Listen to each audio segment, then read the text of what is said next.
We can't seem to go anywhere nowadays without being exposed to some sort of fashion ad.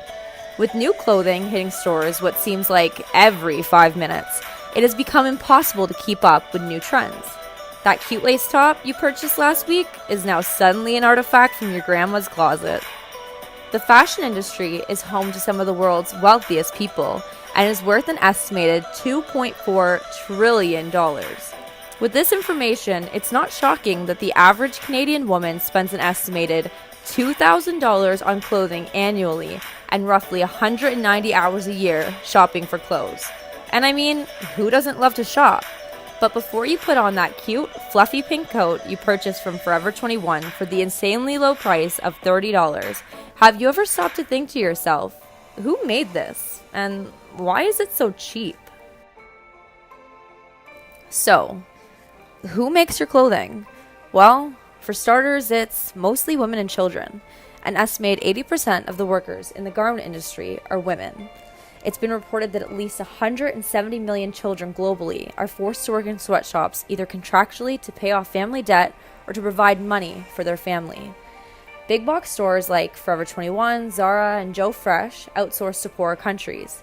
This reduces overhead, resulting in much greater revenue for the company. Over the years, the fashion industry has changed dramatically. Prior to the mid-19th century, clothing was made by hand for individuals and would be repaired if it became damaged. Nowadays, clothing is mass-produced in factories.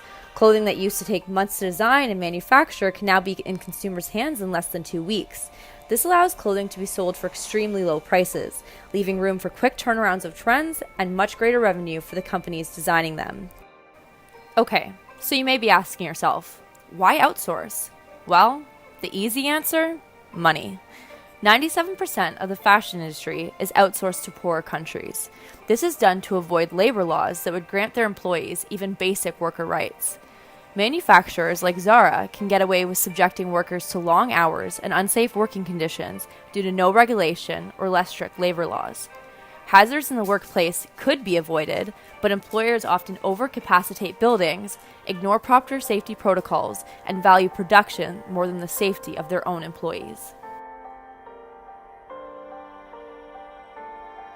Dozens killed, over 600 people were injured. If this all looks tragically familiar, it is.